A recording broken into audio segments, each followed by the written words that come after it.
Escassez da água. Destruição das matas. Poluição das praias. Contaminação dos recursos hídricos. Aquecimento global. A conservação do mundo natural está ameaçada. Para barrar a degradação ambiental, uma das alternativas encontradas pela sociedade foi criar as unidades de conservação. Espaços em que a natureza tem sua preservação assegurada em lei.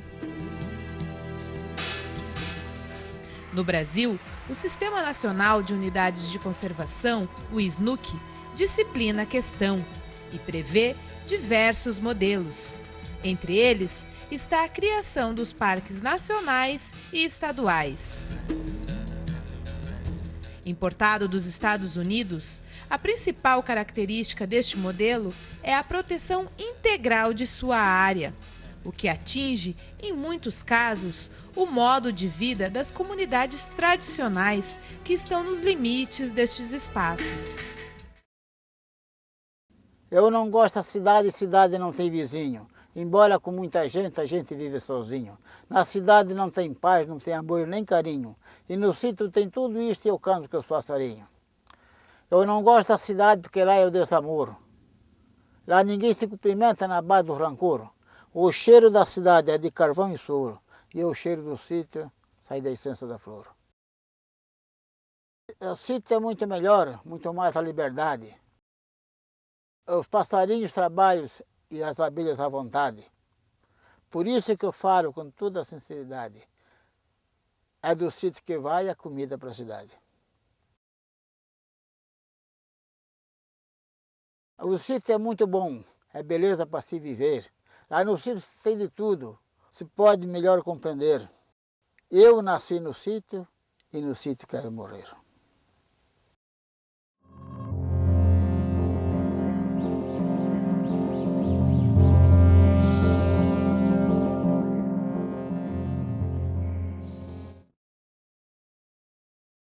Estamos no norte de Santa Catarina, na ilha de São Francisco do Sul, a segunda cidade mais antiga do país. Aqui, a natureza exuberante divide a cena com os antigos casarões, tombados pelo patrimônio histórico. Mas São Chico, como é carinhosamente chamada, é muito mais do que prédios centenários. Praia Grande, Figueira, Morretes, Ervino, Gamboa e Enseada. Erguidas ao longo das margens do rio Acaraí, diversas comunidades tradicionais ainda mantêm viva a história da região. Isso aqui foi tudo feito pela mão dos escravos.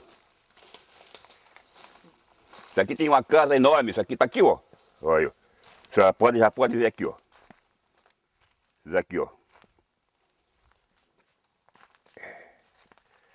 Era...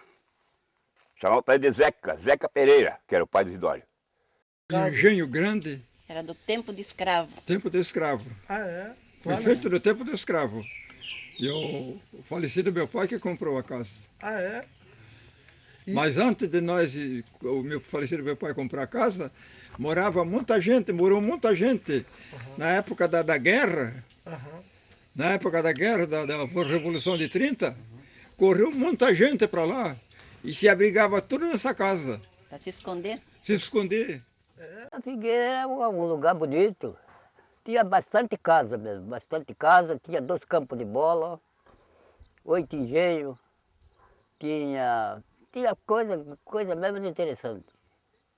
Na casa que eu nasci, que nós chamava Casa Grande, tinha 8 quartos, 3 salas, 2 palhós de farinha e 2 engenhos. Com o tempo, a comunidade da Praia Grande e da Figueira migrou para outros locais. Relembrando, fiz esses versos no lugar onde nasci. Praia Grande, São Francisco, um pedacinho do Brasil. Os pilares da igreja estão lá, para provar que existia. um grande vilarejo onde muita gente vivia. E o cemitério também existe. E temos que conservar. Quem sabe um dia nossa casa será lá. Não desmata Praia Grande que nela tem amor. Deixa o verde lá, que do verde nessa flor. Onde há flor, há verde. Onde há verde, há esperança. Onde canta os passarinhos, sem ódio e sem ganância. Tive aqui, por exemplo, é a Casa Grande, né? Eu me lembro bem. Então, daqui, a turma que morava aqui, o que não queria ia para Tapera, para lá, para aquele canto, para Tapera. E outro ia para Gamboa. Mais ou menos tinha. Então não lembra bem, mas uma fase o quê? Umas 30 casas, nem para mais, umas 30 casas. A Figueira onde eu me criei, só engenho de farinha tinha 12. 12 engenhos? 12 engenhos de farinha. Todo mundo cuidava da lavoura naquela época. Mas o maior era lá em casa, que a casa era muito grande, né? O engenho tinha um espaço muito grande. E lá na frente tinha uma maior do que a nossa, 32 metros. 32 metros, parece que por 18 de largura. E esse tinha o engenho de Moicana. E o engenho de farinha. Era Antônio Brandão. Quando a gente sai daqui, chega no Porto Casqueiro, e de lá vai, se não quiser ir para a praia, caminha para o lado do Morrete, né? Aí passa a igreja antiga ali, né? Que tem os 4 pilares, que hoje em dia ainda tem. Aí lá na frente tem 2 pés de pinhão, que ainda dão pinhão, né? Mas lá na frente tem uma chacrinha que era da minha mãe. Que agora hoje em dia já está com as bananeiras, aquilo lá, tem um ribeirão para baixo, muito bonito que é ribeirão. Tem várias no rio. E a gente passa lá e se recorda daquilo tudo, né? Que fica assim com vontade de chorar. Porque quem viu aquilo ali, aí nós ia. Ali era o nosso caminho. Aí lá na frente mais a casa do meu tio, ia embora. Onde quer tem uma casa. Ia até lá o Ervino. E do Ervino caminha, Porto Rei, Vara para Gamboa, mas é a mesma rua. Aqui era a igreja, que foi construída em 1934. Ali era o campo de futebol, daquela comunidade, desse povo, que eu tenho a fotografia lá da igreja com todo aquele povo. Essa foto é a visita do bispo lá na Praia Grande. Na Praia Grande. Esse aqui é a igreja. É a capela de lá, naquela época. E aqui foi no dia que o bispo foi fazer uma visita, que foi o sacramento da crisma. Eu estou bem lá em cima. Só parece a minha cabeça aqui. Muita gente daqui já são mortos. Ali era a casa de um senhor chamado Custódio. Depois de que ele morreu, ficou Paulina, que tem os netos, que era uma mulher negra, que foi escrava, tem os netos lá na enxada ainda, né? E ali morava, era o Tomás Marcelino, que tinha engenho de farinha, e tinha um salão de baile. Ali era o Leocádio Dias de Oliveira, esse que foi inspetor de Caldeirão, também tinha engenho de farinha, tem os netos vivos por aí. E aí depois vinha o Geraldo Correia, também tinha engenho. Aí depois vinha o Pedro Celestino da Costa, também tinha engenho de farinha. Depois tinha Francisco Correia, que também tinha engenho de farinha. E tinha Caeira, mais lá na frente. E daqui para cá, então morava, sempre tinha de 100 metros por aí, 150 metros, também tinha povoado e vinha embora. Nesse caminho que vai aqui até no Ervino e passava. E a gente sempre tinha engenho desde lá do Peva até lá. E essa comunidade, olha, eu era uma criança, mas ele devia ter, aqui devia ter umas 1000 pessoas. Era aqui, na Praia Grande, que os mortos da região eram enterrados.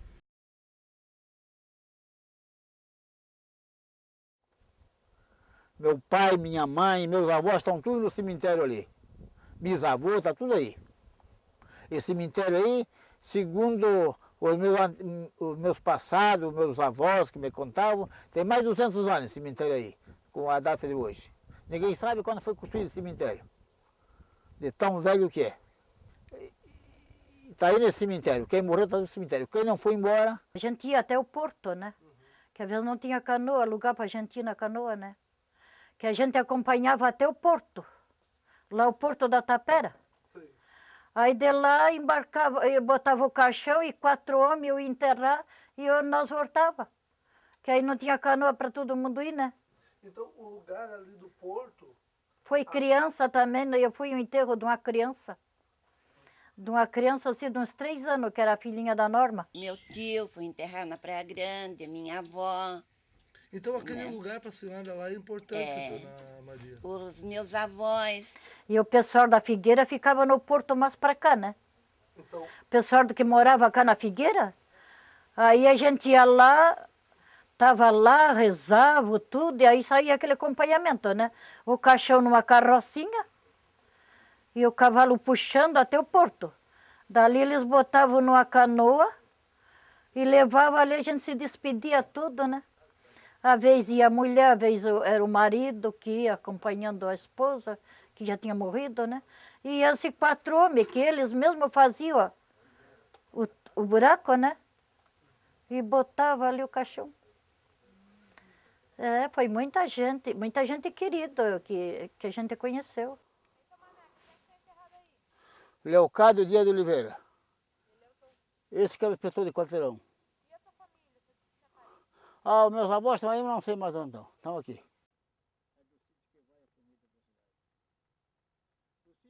Muito parente. Tenho irmão, tenho tio, tenho minha avó, todas as minhas parentes assim, tudo ali. O único cemitério que tinha aqui era aquele lá só. é? Uhum.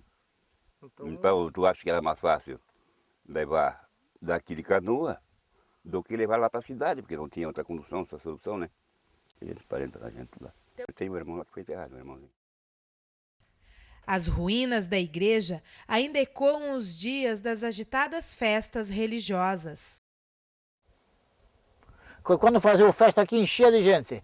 Vinha da Tapera, vinha da Figueira, vinha da Enseada, muita gente. Vinha lá da Baruçu, que na época era Araquari. Tudo isso vinha. Eu tinha meus tios que moravam lá na Barra do Sul, eles vinham festa aqui. E aí tinha fandango, nesse salão aí tinha fandango, naquele tempo, baile, fazia aquele tempo da chamarrita, né? Então tudo isso é verídico. Então o povo vivia, e aqui se reuniu, e vinha festa, então após a novena daquele tempo, o padroeiro era São Sebastião. Depois da novena o povo ia para o baile. Ou ali, qualquer um lugar desse salão. O São Gonçalo fazia um terço São Gonçalo, viu? Fazia um terço São Gonçalo, guitarra, coisa, comparação. Prometia uma promessa para São Gonçalo. Aí o São Gonçalo dava aquela melhora e tal coisa. E o São Gonçalo é milagroso, hein? São Gonçalo é milagroso. Lá tinha festa Nossa Senhora Santana, dia 26 de julho, e tinha festa de São Sebastião, que é dia 20 de janeiro. Mas olha, seu Maneco um dia falou, talvez que ele tenha até alguma foto, talvez que ele tenha alguma foto lá. Olha, dava muita coisa de gente, muita coisa, de todo lugar, de todo lugar. Tapera, de tudo quanto é canto. São Gonçalo da Amarante, casamenteiro da Zélia, porque no casal as moças que valem fizeram ela. São Gonçalo diz que tem 2 filhas para casar, é mentira, tem só uma que é bonita e outra não dá para olhar. Outra forma de lazer eram os bailes e as tarefas, que misturavam trabalho e festa. Tarefada que chamavam, era 36 serão de mandioca, 36. Meu Deus, é muito. Então, convidava a comunidade toda, né? Ali tinha cachaça, quem queria tomar cachaça tomava, quem queria tomar queimada tomava. Isso. E aí amanhecia. Quando acabava cedo, E consertava, tomava? fandango, 2 violas na tarefa. E quando acabava cedo, ia dançar chamarreta. Como é que funciona a tarefa? A tarefa, por exemplo, de manhã o cara que ia fazer tarefa dizia para sábado eu vou ter uma tarefa lá no meu engenho. Tá. De manhã ele passava a mão no cavalo, carroça, ia para a roça, arrancava aquele monte de mandioca.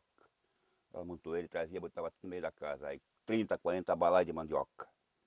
Chegava quando ali pelas 6 horas no verão, 7 horas mais ou menos, vinha chegando a turma. Aí, homem e mulher. Sentava aqueles banquinhos tudo pequeno assim, botava no meio da casa, aqueles monte de mandioca. Um monte que ia pular tudo, né? Sentava, as mulheres de um lado e os homens do outro. Os homens faziam capote e a mulher acabava de raspar. O capote, você pega a mandioca, né, raspa até um pedaço e joga para a mulherada lá. Outro pedaço. A mulher lá acaba de raspar aquele resto lá. Tinha festa depois que acabava a tarefa, começava a dançar, e tal coisa, tinha viola. Naquele tempo não tinha violão, era viola. E aí começava. Mas não tinha esse samba, não tinha nada, o mais era chamarrita. Era a chamarrita que tocava. A mamãe trazia a gente, trazia eu, trazia Onde você conheceu as aí? outras pessoas de lá, as outras moças, Tinha né? muita moça lá? Porque os bailes aqui amanheciam. Conhecia os bailes aí. A gente se arrumava e vinha de canoa remando. Vinham meus irmãos. Festa era... Não, é sábado. O modo de vida dessas comunidades é muito parecido. A atividade econômica principal é alicerçada na plantação de mandioca e na pesca. Tinha 12 engenhos nessa localidade aqui. Tinha o engenho do Manuel Vieira, João Vieira, tinha seu Chico Vieira, seu Antônio Narciso, Germário e Leonardo, Bastiana, Maneco Maia. E tinha mais outros que eu não recordo agora. O senhor olhava aqui, ia para lá, era só roça, para cá era só roça, sabe? Era lindo de ver. Então não tinha esses pinhos para aí? Não, não tinha nada, era só roça. Ah, esse pinho veio depois? Esse pinho faz 20 e poucos anos. Você ia para lá, era só roça, sabe? Entrava da venda para cá, era só roça. Você olhava assim, quando batia o vento assim, você sabia as folhas da rama se virar assim. Coisa linda que era, sabe? Só o povo vivia da lavoura mesmo. A vida aqui era só, vivia de pescaria e o mais era na lavoura. Não tinha, o meu avô não tinha, meu pai também não tinha engenho, meu avô fazia no terreno, porque meu avô trabalhava com esse dono disso aqui, né? Porque ele tinha os escravos dele. Trabalhava, meu avô era escravo dele, trabalhava com ele. Então meu avô, depois que ele casou, tudo aí ele foi viver fora deles. Então vivia da pescaria, da lavoura, quando ela fazia uma farinha, fazia no engenho deles, do pai desse aqui do Lidório. Então vivia disso aqui. A coleta e o artesanato também fazem parte da cultura dessas comunidades tradicionais. Eu já trabalho há 40 anos tirando samambaia para sobreviver, né? Criei meus filhos tudo nisso aí. Eu tiro aqui na Praia Grande, na Tapera, na Figueira, em toda quanto é a região. É eu e a minha família. O cipó é para fazer balaio, a palha serve para fazer um rancho, né? Cobertura de um rancho. Aí ele faz uma esteira, né? O nome se chama esteira, é tecido a palha num bambu. E daí ele faz a cobertura. A rede da maioria era tudo feito de fio de tucum. Naqueles que andavam com aquele rolo de fio ali, era feito daquilo, gochado na mão. Arrancado a árvore do mato, a folha do mato, trazia aqueles montes para casa, aí de noite os velhos chamavam os filhos, e tirava aquele linho e coxava na perna, não é outra coisa que eu fazia aí na perna e não tinha negócio de fuso, tudo na mão, aqueles fios, para dali fazer a rede para matar o peixe. Passado de geração em geração, o conhecimento ainda se mantém vivo de como extrair da natureza os remédios utilizados pela comunidade. Aí cortei a erva, né? Aí a gente coloca com água, ferve. Às vezes a perna tá com a feridinha, né? Tá com a unha inflamada, também ziprado, isso aí é muito bom. Bom mesmo. Aí assim, né? Aí pode lavar. Aí a gente coloca assim a perna aqui e vai lavando assim com um paninho, assim. E a gente lavava e fazia muito bem. Eu não procuro médico. Por que isso não procura médico? Porque todo o remédio que é feito no laboratório é levada daqui do mato, né? Então lá que eles fazem o remédio, né? Então eu conheço para quê? A minha avó, ela era benzedeira e fazia garrafada. E eu aprendi com ela. Aí ela passou pro senhor o que tem na mata, o que... Justamente eu tenho um livro de medicina antiga da velha, que ela deixou para mim. Sim, quando tem alguém doente, eu sou o médico deles. É que eu não procuro um médico para minha família não, a não ser que quebra um braço, uma perna. E também não faço só para a família, faço para as pessoas que me procuram, eu faço. Para a gripe, naquele tempo, para a gripe era erva de imbira. O suco dela moe, bem moído. Naquele tempo não tinha liquidificador, não tinha nada, né? Moído com um martelo num pano. Quando estava aquela água bem verde, botava num copo. Às vezes botava o melhoral, uma cibalina dentro e tomava. Quando não tinha, tomava tudo por ali. Erva de imbira, que é remédio, né? Essa aí, balheira. Esse aqui é São Simão. Também era remédio, também remédio para prisão de ventre, essas coisas assim. Essa balheira para reumatismo também. O povo usava para dores, né? Dores, reumatismo, faz banho, tomava, chá. Balheira é aquilo ali, ó. Balheira é isso aqui, ó.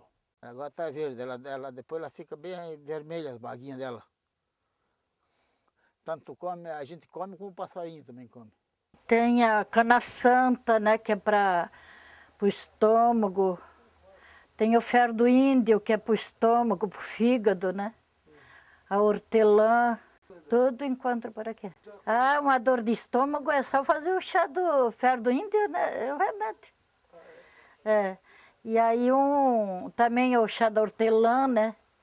E também para os vermes, para as crianças, a gente faz o mentrasto com café amargoso de manhã. É muito bom. Deixa corado as crianças. Existe a doença que falam em câncer, né? Tem uma parma que é um remédio, que ela dá espinho. Não lembro agora o nome. É uma palma. Então, aquilo ali é um remédio para o câncer. Ela dá uma baga, tira o miolo dela, que é cheio de espinho. Então pega um papel, para ele não grudar o espinho, né? E corta a tampa dele e tira aquele miolo e toma. Aquilo é o remédio para câncer. Isso aqui é carrapicho, também é remédio. Esse aí você faz pomada. Pelo menos eu tenho uma perna, um tumor, chamava-se íngua de frio. Então furou-se com isso aí. Meu pai fazia pomada em cima, né? Estava ali, abriu 9 bocas. Eu tenho um sinal aqui para provar. Para garantir a sobrevivência, os moradores mantêm uma intrincada combinação de várias atividades econômicas. Conhecer os ciclos da natureza é fundamental. Abril, maio, junho e julho é o tempo da farinha. Agora, em agosto, aí está na brota, a mandioca está muito mole. Nesses meses a mandioca está dura, então pode fazer farinha que não quebra. Agosto, setembro, outubro, até novembro dá de plantar. Tá? Aí planta e vai capinando. E para fazer a farinha leva 2 anos. Quem planta todo ano, quando chega no inverno, aí ele vai lá, limpa a roça, tudo capina, aí decepa a rama, sabe? Corta a rama, tudo baixinho, sempre assim, aí depois ela brota. Aí a mandioca, quando chega 2 anos, 1 ano e 10 meses, aí tá na época de fazer.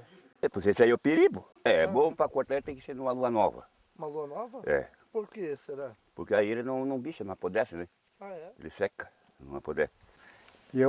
Um tempo estou aqui, quando fica fraca a brota, né?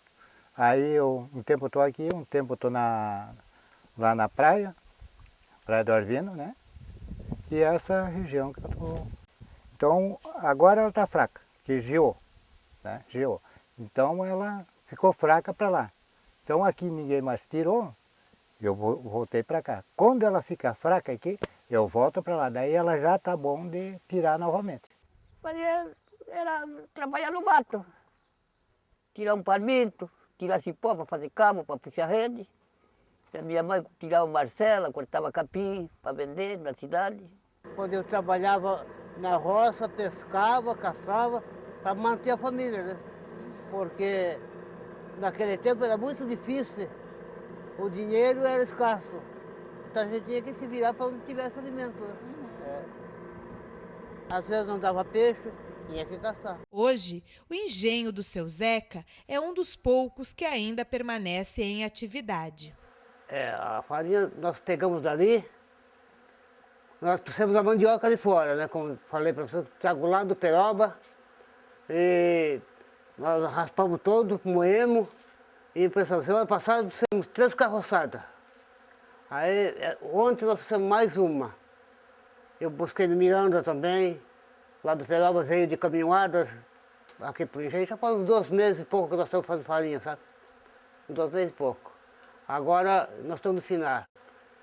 Mas eu vou pegar aquela massa ali, botar ali na prensa, e espremer, secar ela.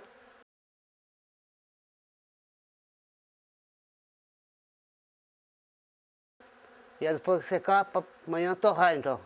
Amanhã vai ser torrado. Amanhã vai ser apurada a farinha, sabe? Aí vocês querem fazer mandioquinha de vocês, eu faço. Ele estava fazendo farinha também, arranquemos 2 pedaços de roça lá e fizemos. Com uma farinha muito boa. O Cleves também, que ele paga a pesca a tempo também, né? Então, aí nós no ano passado combinamos com ele. Ele disse, olha, tu ajuda nós a plantar, limpar, carpinar, né? Aí ele fez, então, a farinha, aí demos um pouco para ele, ficamos com nós e demos pro seu Zeca, né? Que foi ele que fez para nós, tudo, forneu tudo. De primeiro, eu dependia só disso aqui. Só disso. Pescava e plantava. Então a vida era lutada, toda a vida foi lutada, sabe? Agora eu planto, faço farinha, porque a gente habituou-se, gosta de trabalhar, né? Eu sou aposentado, ganho pouquinho, a mulher também. Você é aposentado do que, senhor? Da agricultura. Ah, você é aposentado como agricultor? É, como agricultor. Engenheiro, eu sou engenheiro aposentado, sabe? Mas é no rio Acaraí que todas as histórias se encontram. Velhos e novos, todos mantêm uma relação de afeto com o rio, que além de garantir a alimentação, também ajuda a melhorar a renda das famílias. Quando a gente vê que dá de vender um peixinho para a gente comprar um pão, né? Às vezes um café quando falta qualquer coisa, aí a gente vende assim. Às vezes até falta uma linha para entralhar, pô, vender um peixe, né? A gente fazia aí uns 10 reais para fazer, para comprar, né? Mas não assim, a gente mata o peixe para a gente, eu limpo tudo, boto na geladeira.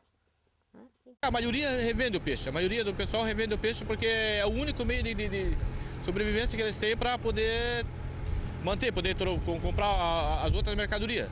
Porque se não vender também não tem como sobreviver.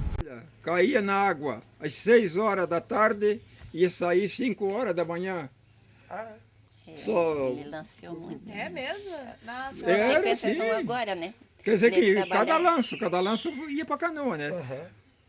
Mas dava o lanço, tinha que cair na água outra vez. Era dado 8, 9 lanços. Sempre tinha canoa por aqui, o povo só que morava aqui. Aí quem não tinha alugava a canoa do outro, ou dava, sei lá, eles viravam aí. Meu pai nunca teve canoa, mas trazia as coisas dele por aqui e emprestava a canoa do Tomás ali, da Dona Paula ali, e do Augusto Albano. Augusto Albano é um homem que tinha engenho, morava lá na frente. Tem uma neta que tem restaurante lá no Elvino. Este é o Augusto Albano. Era um homem brabo, homem morreu muito velho, mais de 90 anos. Era um homem brabo. Aqui cada um tinha seu porto para varar na praia, então tinha o seu nome. Eles conhecem vários pontos, né, no rio Acaraí.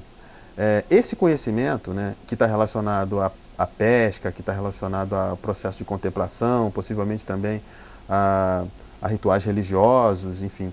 Esse lugar, né, que está relacionado a esses procedimentos, ele pode ser visto, a natureza, né, material ali, ela pode ser vista como algo ligado à cultura material.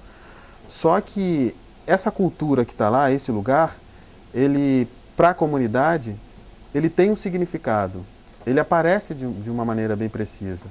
Então a forma como isso que a gente chama de material é interpretado, como ele é tratado, né, pela comunidade, pelos valores, né, pelas ações da comunidade, isso envolve, né, uma relação muito, muito efetiva entre o que seria cultura material e cultura imaterial. Porém, em 2005, o governo do estado decretou a criação do Parque do Acaraí. A lei é clara. Quando uma unidade de conservação recebe a categoria de parque, o uso de seu espaço fica proibido. A proteção dos recursos hídricos, da fauna e da flora são integrais. Isso quer dizer que as populações tradicionais que vivem aqui no entorno do Parque do Acaraí, como a comunidade da Tapera, estão ameaçadas de permanecer neste local. Agora, se sair o parque, então nós morremos de fome. Para nós, eu acredito que nós não saberíamos sobreviver se nós não pudéssemos mais andar dentro do rio, caminhar dentro da mata. Eu acho que para nós não teria graça mais morar aqui onde nós moramos. Então, a vida nossa foi nisso aqui, foi pautada nisso aqui. Eu acho que não tem outra maneira de nós continuarmos aqui sem ser... Eu acho que de onde a gente sobrevive, porra. A gente está lutando para ver se não faz isso aí para a gente. Quantas pessoas aí que sobrevivem do rio, quantas crianças.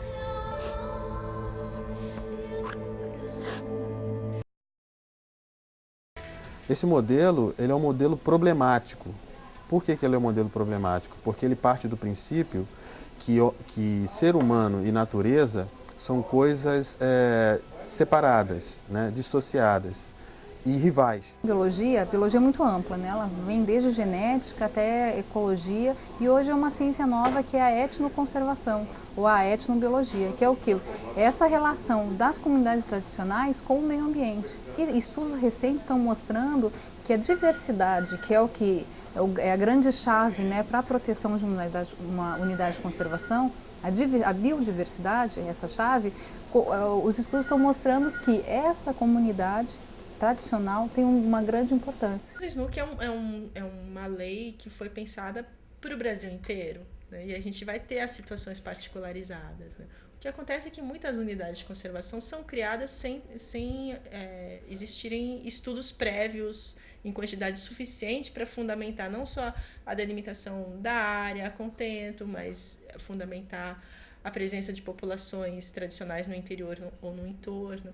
Então a gente vai ver que em várias unidades de conservação, tanto federais como estaduais no Brasil, a gente vai ter áreas de proteção integral, que não deveria haver moradores no interior ou no entorno, não deveria haver uso dos recursos no seu interior, mas que existem populações lá e que são legítimas. Para tentar resolver o conflito entre proteção do meio ambiente e proteção das comunidades tradicionais, o Ministério Público Federal e Estadual abriram um inquérito civil público para investigar a questão. Bom, na verdade, esse inquérito ele foi instaurado pelo Ministério Público Estadual, pela doutora Simone, para acompanhar os trabalhos de implementação da unidade de conservação do Parque Estadual do Acaraí. O que não quer dizer que, com isso, o Ministério Público Estadual, na época, concordasse. Ele apenas estava acompanhando, fiscalizando, né, colhendo dados. A partir de um certo momento, houve um contato das comunidades, na verdade, né, com o Ministério Público Estadual e depois federal, momento em que se percebeu que o parque já havia começado a criar uma série de problemas, inquietações e até mesmo preocupação em relação às práticas culturais dessas comunidades, se elas poderiam ou não continuar sendo praticadas, né, de que forma seriam afetadas, seriam impedidas ou eventualmente modificadas, né, com a criação do parque. Bem, a ação civil pública tem como objetivo principal se forçar o poder público estadual, no caso o órgão ambiental estadual, a Fátima, a realizar os estudos que deveriam ter sido feitos antes da criação do parque, principalmente no meio social, para se verificar se há comunidades na região, dentro e fora do parque, que podem eventualmente ser afetadas, quais são e como elas serão afetadas. Não basta dizer que há comunidades fora do parque apenas, né? Existe um conceito nas ciências sociais de tradicionalidade.